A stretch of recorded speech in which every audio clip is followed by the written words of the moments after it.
It's good to see you. My name is Erwin King, and today we're very happy to have Dr. David Brown with us.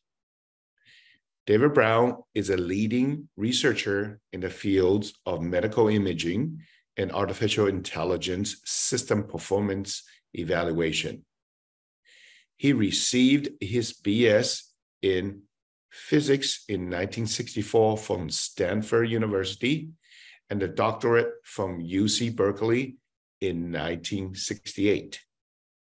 He pursued a many decades-long career in the medical imaging and computer application laboratory of the U.S. Food and Drug Administration, retiring in 2012.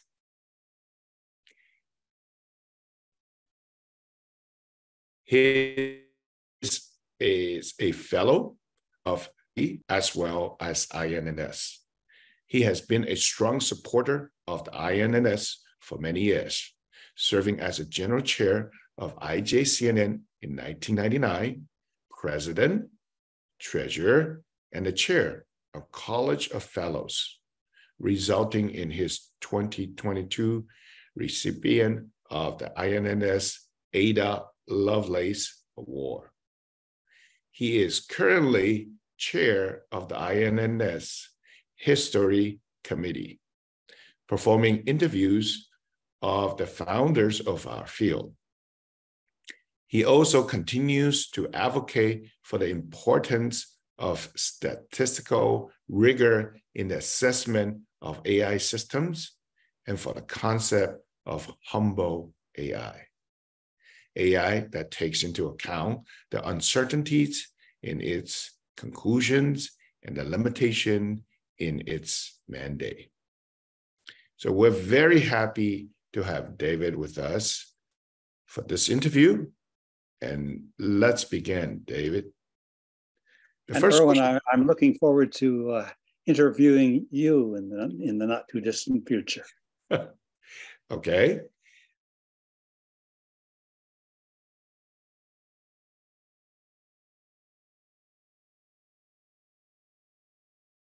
The first question I would like to ask you, David, is what inspired you to pursue a career in neural networks? And how did you become interested in this field? Well, to begin with, I as a student, was interested in mathematics. I remember in 7th grade, I did a report on fusion power. And that was something that was supposed to be with us, a reality in 40 years. Well, that was considerably more than 40 years ago, but that seems to be a constant of nature, that fusion power is always about 40 years away. I hope not so far now. But this led me to declare at that time I wanted to be a physicist. And so I was successful in that. And then when I graduated from Berkeley, it was the Vietnam War time. Mm. And so my draft board was very interested in my future. And I interviewed with the Air Force and with the Commissioned Corps of the Public Health Service.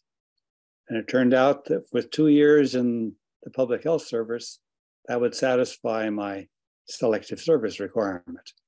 So I went into the Public Health Service. But that really had to do with radiation. When after my 2 years, I spent 5 years in Asia.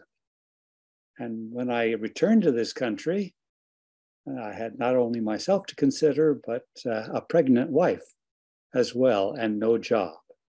So when I called my old boss and asked him, well, could you give me any hints about where you think I should apply for work? He rubbed his hands together and said, have I a deal for you? So I went back into the Public Health Service and served there for another 28 years. And in the Public Health Service, I was really fortunate. I got in with a group led by Dr. Robert Wagner, who was trying to see what the connection was in medical imaging between the amount of dose that someone was given and the quality of the image, which one should expect, because we had to approve imaging devices. And so that led later in the public health, in the Food and Drug Administration, to consideration of evaluation of not just imaging devices, but of artificial intelligence devices. They had a crying need because those were just being submitted to the agency for approval. And so they didn't have a lot of expertise. And so we were able to step in and provide some of that. And the first medical devices with AI were approved in 1995 for mammography, breast cancer detection, and pap smear reading. So it was a little bit of a winding road, but that got me into AI. Great. Well, thank you.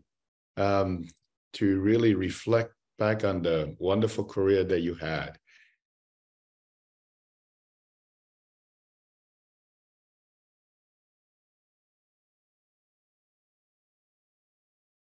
Can you share with us some of the biggest challenges that you face in your work on neural networks, and how did you overcome them?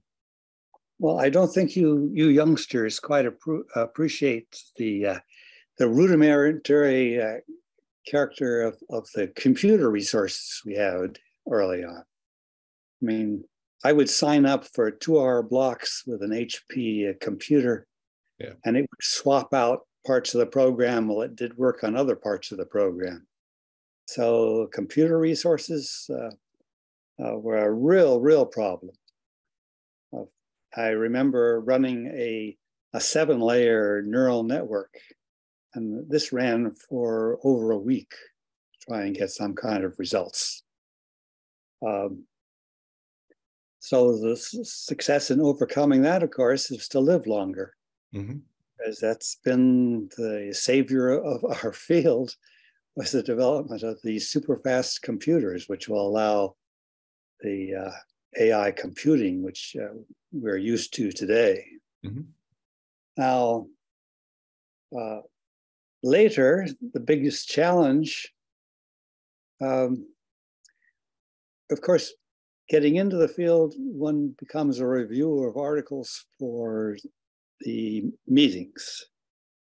And one finds that the majority of the people working in the fields so often are, I guess, engineers who have no real appreciation for things like error analysis. So even today, when one looks at the conference papers, it's rare to find anyone who has done anything more than a very half-hearted attempt at putting error bars on the results. Erwin, you may remember at this past conference, DeLiang Wang gave a very excellent presentation, and he is a true hero of our society, taking over the leadership of the Neural Networks Journal. But he started to compare things which were 0.02 apart without any preparation for what kind of error bars were on those quantities. So it's been an uphill struggle to try and get people to pay serious attention to things like statistical significance.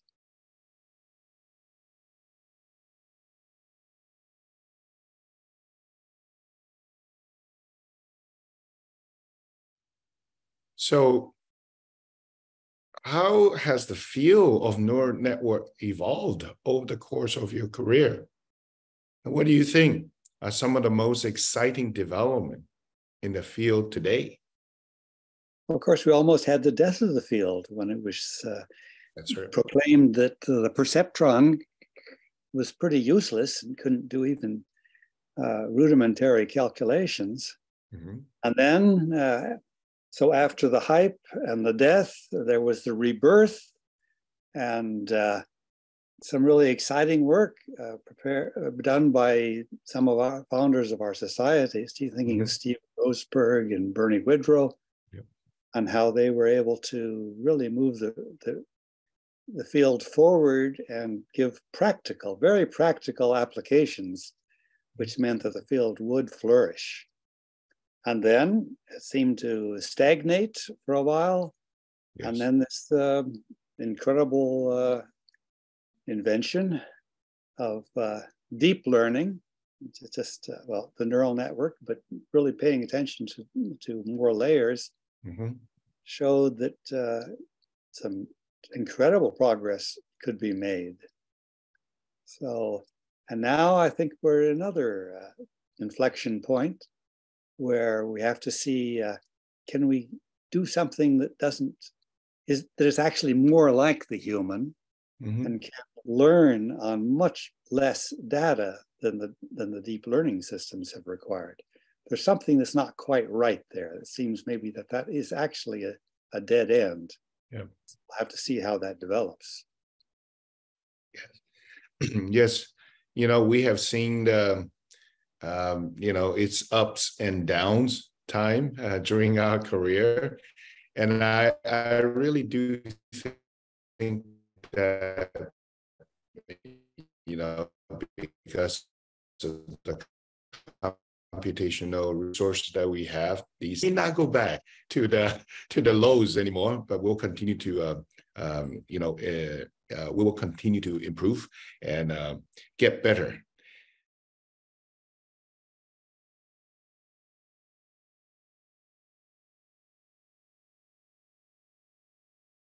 Okay, in your view, what are some of the key unanswered questions in the field of neural networks? And what research do you believe is necessary to address these questions? I think that it'll be very interesting to see how the field progresses as we move beyond deep learning to something which is more biological, which allows us to learn as a biological system learns with far less data than the deep learning systems require. Also, of course, on the other hand, we're now coming to appreciate the risks which are inherent in this technology. And the question of, can the technology run off on its own and perform and be a real hazard to an existential threat to the human race, for example? So there are an awful lot of really interesting questions remaining. Well, yes, we're still exploring. There's still a lot of uncertainty, even in the most recent development in you know, GPTs, generative pre-training models, and so on and so forth. So let me add to take a look at GPT, for example. Yeah. It's a really stupid program, which is insanely clever. It really goes to the depth of being a copycat, but at the same time, it comes up with some really interesting results. So, and these results also presage the possibilities of things like being able to predict what we will do, what an individual person will do in the future. Which opens up the question of where it can also manipulate what we might do. Yeah.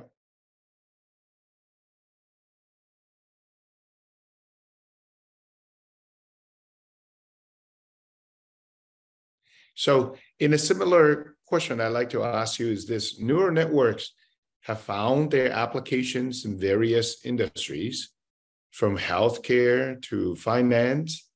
How do you see neural networks being applied in industry and society in the coming years? Your thoughts?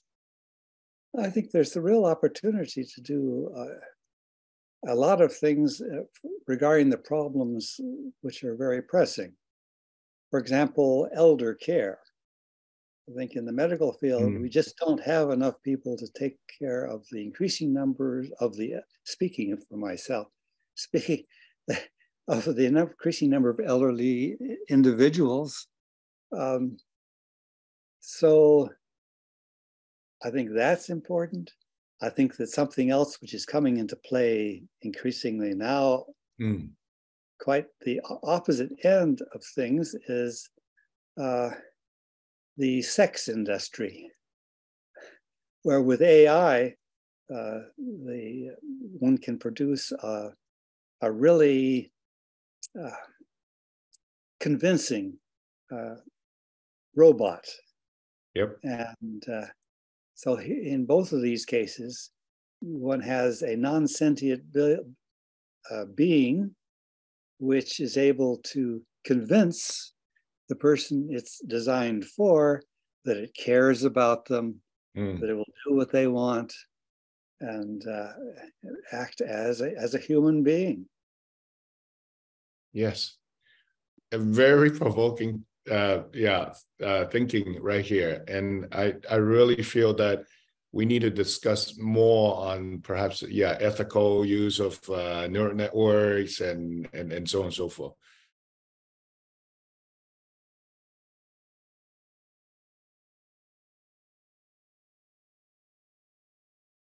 But what's your opinion on the current state of AI, and how do you see it evolving in the future? Well, again, I think that the deep learning has a deep problem. It is relying on incredible amounts of data to produce quite remarkable results. But there's a lot to be done to get away from that model, and in particular in looking at biological systems as a hint to what we need to do. In addition, there's a lot of activity in trying to make AI responsive to human needs. Things like ethical questions, so ethical AI, explainable AI, things that can make AI responsive to the human community. In addition, the thing that I have been interested in is particular humble AI, where AI which is aware in some sense, aware of its own limitations, so it knows or can express to the human errors in what it's doing, can say, well, I'm not really sure about this. And also that it's can recognize that there are bounds beyond which should not go, such as trying to run the world, for example. So it has to say, well, I can do things within this area, but I can't go outside that area. So ethical AI, explainable AI, humble AI, these are all fields which have a lot of room for continued activity. I absolutely agree. Thank you.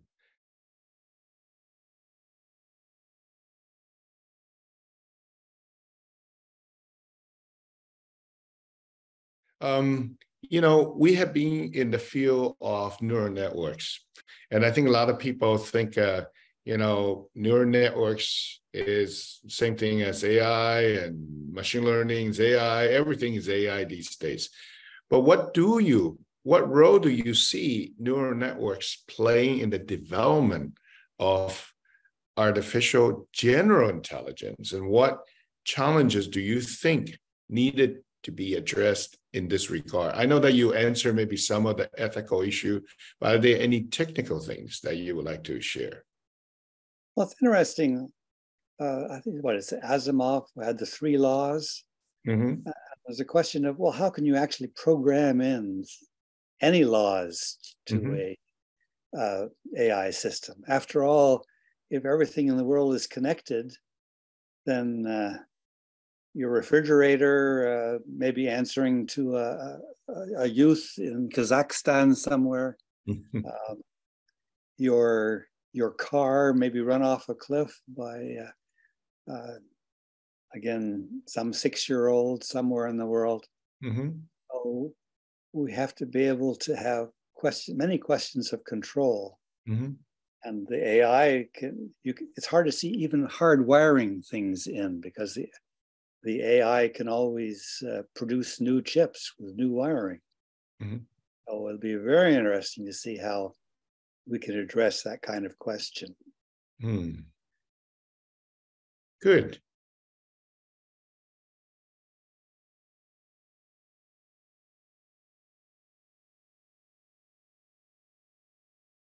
Now, let's shift that a little bit, okay? And how do you see the relationship between neural networks and other fields, such as cognitive science and psychology, which we started, I think, way back in our first, IJCNN meeting? We were talking about, other disciplines. How can neural network be integrated into other disciplines?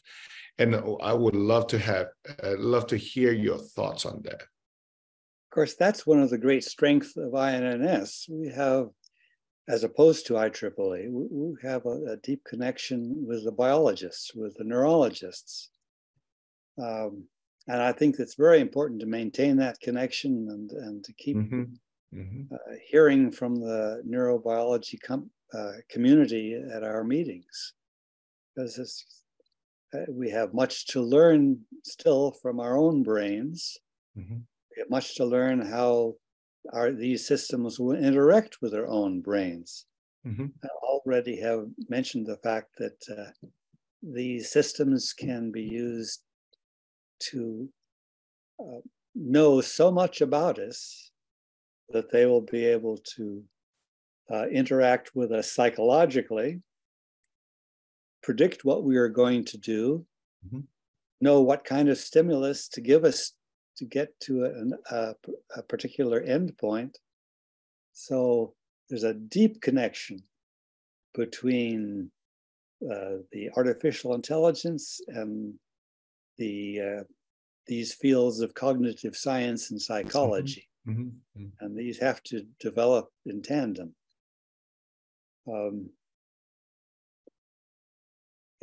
It's very important that we understand the give and take between the artificial systems and the real systems. Yes.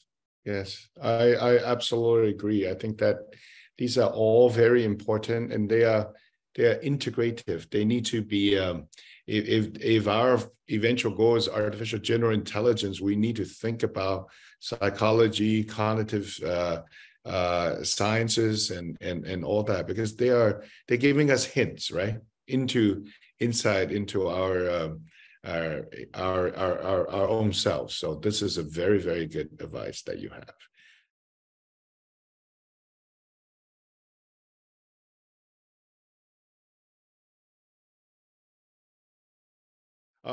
But I like to ask you another advice, particularly to our young researchers. I was thrilled to see so many,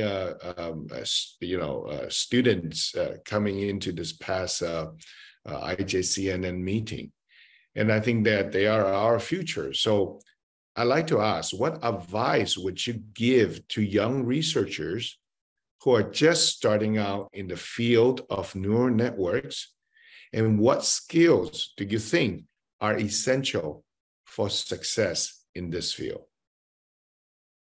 First, I think the basics are so fundamental. The idea that you better be have studied your math very well. So just as the great theoretical physicists were often really math majors, I think that the deep understanding of mathematics is very important. Then things like control theory, to understand what has been done in the past, and then how that might apply in the future.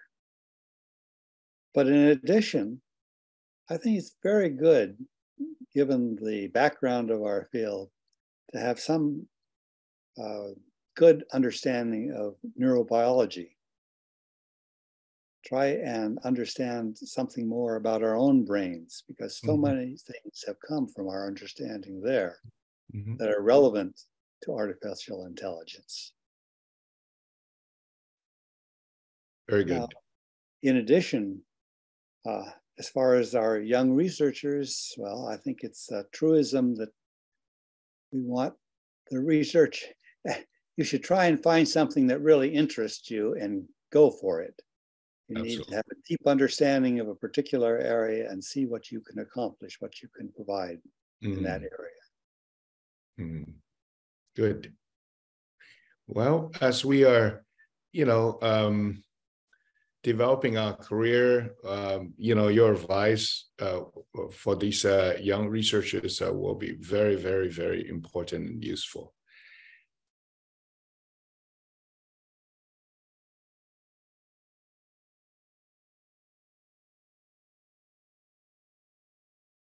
So the next question I'd like to ask you is, can you tell us about your current research projects and your plans for the future in terms of research and collaboration with other scientists in the field?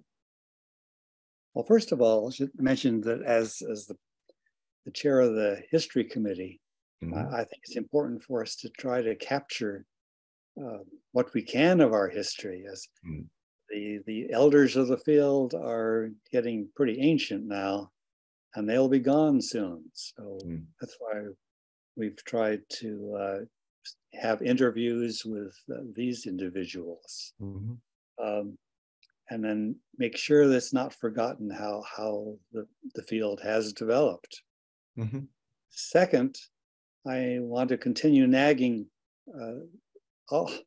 the field about this question of errors. It's not science if you don't have an error bar. So we have to be more scientific.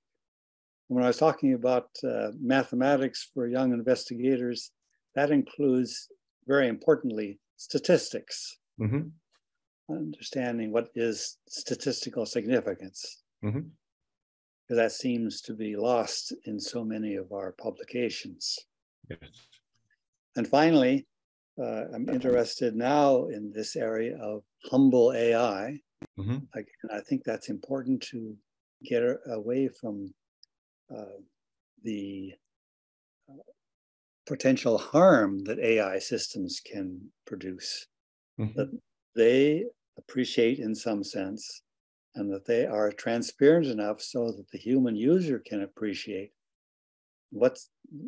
just how certain are the results that they give. Because the general public, I think, and many scientists, if they see a result produced by AI, say, well, that must be the truth. That's certainly not the case. That's correct. And in addition, how does one put guardrails on AI? It doesn't go outside of its area of expertise, of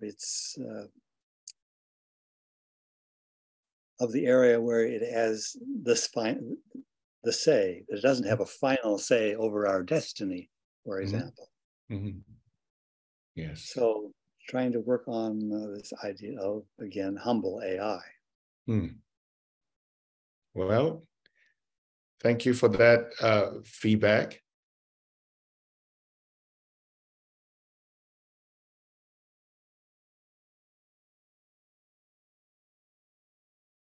I'd like to ask one last question.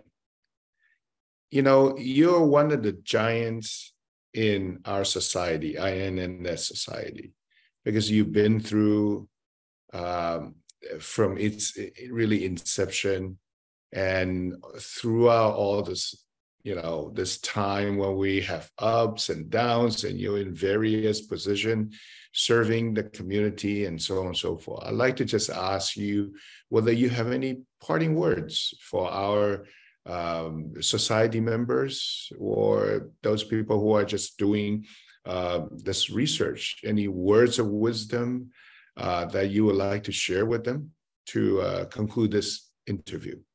Well, I think it's been interesting over the years to watch the talks by the original researchers and see how so frequently they were devoted primarily to claiming their spot in history and saying, well, and then in 1993, I did this or I did that.